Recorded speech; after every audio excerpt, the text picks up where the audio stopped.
Hi, I am Carrie Bailey. Welcome to Com 170. I'm your instructor for the next 5 weeks, and we're going to be working on academic writing and writing an academic essay.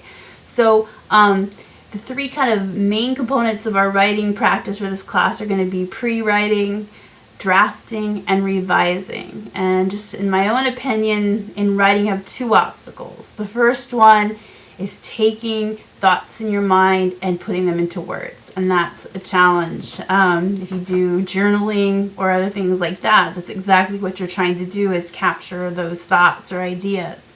But it doesn't end there. The other obstacle, and something that will be a particular focus in Com 170, is in making the words you've created appropriate for the right audience and connecting with the reader and an audience. So we're going to work on overcoming those two challenges in this class throughout the activities and our 5 weeks together. So we'll look at stuff like paragraphs and sentences and things you may have done before. Personally, I have a mixed relationship with writing myself. I've been teaching at University of Phoenix for 7 years and Clark College in Vancouver, Washington for 7 years.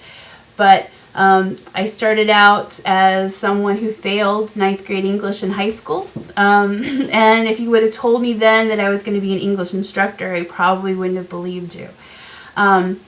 So I'm going to tell kind of my story of my relationship with English through textbooks, which I still have. I have my textbooks.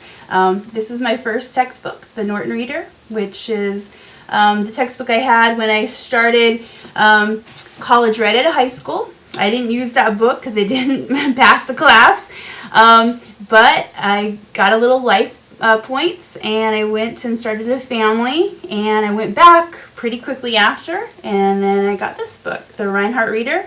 This was my second experience with college writing, and I made it through that time. Had a great time, and ended up kind of just taking a lot of English courses. I followed just the courses I was interested in, and that was my focus. So I ended up going to graduate school and focusing in writing and language. And so the first time I had my own class, this was the textbook that we use. And that was very exciting. I really enjoyed teaching and knew that would be one of my focuses in my career. And so a year or two after I got my first class in teaching writing, I ended up working on the textbook committee and being one of the editors that put together the readings and the work in the textbook. So it kind of came full circle for me, where I went from being a student who used the textbook to someone who put it all together.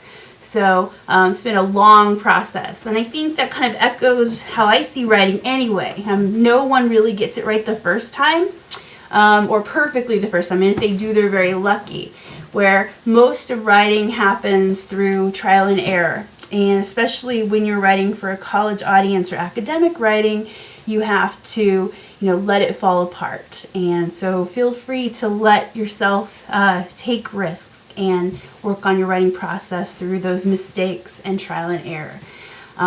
So our textbook's called Writing for Success, and that's exactly what I hope it is. I hope you find your writing success for writing in all kinds of different situations like academic writing, and I really look forward to working with you on your writing. So I'll see you online. I'm here if you need me. Take care.